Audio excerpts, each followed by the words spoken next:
Siz bizni Jo'raqul bovani ko'rmagansiz boshliq. Rahmatlini devday kelbati bo'lgan ekan. Yetimparvar, elni kamini to'ldiraman deganlardan bo'lgan ekan. Qo'lidagi piyolani shishaga yaqinroq qo'ygan sherik yana o'sha eski plastinkasini aylantirishni boshladi. Butun Somonotli qishlog'i Jo'raqul bangini yaxshi eslaydi. O'lganiga ham men 10 yoshlarda edim chamas. Qishloqning bo'yiga yetgan yetmagani borki, shu kimsaning xizmati bilan noskashga aylanib ketgan. Ularning yarmi qay go'rdagi o't o'lanni qaynatib ichib yurgich bangi bo'lib ulgurgan. Hatto o'zimga ham maktabning oldida 2 marta nos chaqtirgan. Ba'zor qo'rqqanimdan tupurmasdan ushlab turganim kechagidek esimda turibdi. O'lganida elning ezilib yig'laganini hamma biladi. Mana aka, u menga qarab ishora qilib, piyolasini yana beriroq surib, aroq qo'ygin degandek ishora qildi boshliq. Mana aka aytsin bo'lmasa, Jo'raqul bovani yelga qayishib yurganini. Mening ichmasligim aqlim o'zimdaligi doim uning foydasiga ishlaydi. Bo'lmasa, "Hey, o'sha bovangni" deb etini shilib olgim keladi. Bangini elning kattalari yaxshi eslaydi. O'lganiga 40 dan ortiq qo'shni qarzini so'rab to'polon qilgani hamon esimda. Maqtaydigan jihati ham bo'lmagan qo'rg'on. Yetimparvar deb ulug'langan o'sha kissabir har bevaga ot solgan, bilagini ushlab shilqimlik qilgan ekan. Bir safar Guli xola o'xshatib tepishi ortidan qaytib shilqimlik qilolmay qolgan deyishadi. Bir joyi shishib ketib o'limdan qolgan ekan. Lekin sizdan o'tadigan yo'q boshliq, bittada bilganman yaxshi odamligingiz. Boshliq 2 piyolani ichib tugatmas o'zi bilan o'zi bo'lib qoladi. Qo'lidagi kartani chiylab jim qarab o'tiraveradi. Yo'q, u karta o'yin ishqibozi emas, ammo negadir doim yonida kartasi. Chiylaydi-yu, biror marta kartalarni yuziga termilganini ko'rmagan. Biz qayerga ishlamaylik safar bilan birga bordik. Qayerdan ishdan ketsak, u bilan birga ishdan ketdik. Uning ichishini bilaman, mana hozirgidek Jo'raqul bovasini ko'kka ko'tarishi ortidan ishdan ketib qolamiz. Men ichmasam ham shuni tinchi deb yonida o'tiraman.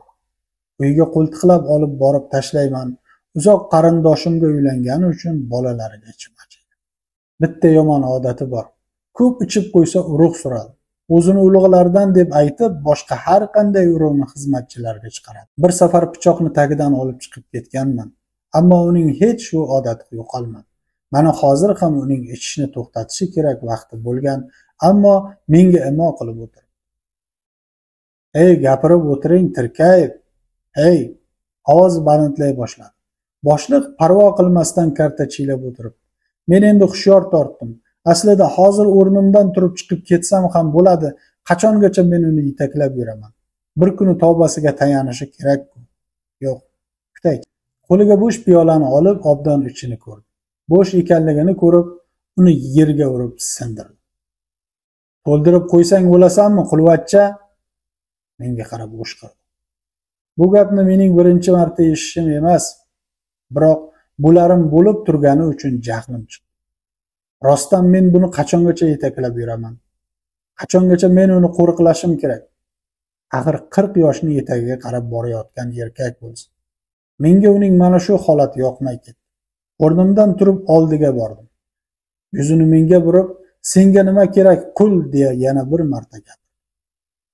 Yana biroz o'zimni bosib olishimni kutdim. Keyin o'ng qo'limni sekin musht qilib, menga tomon burilib turgan yuziga quloqlari bilan aralash musht tushirdi.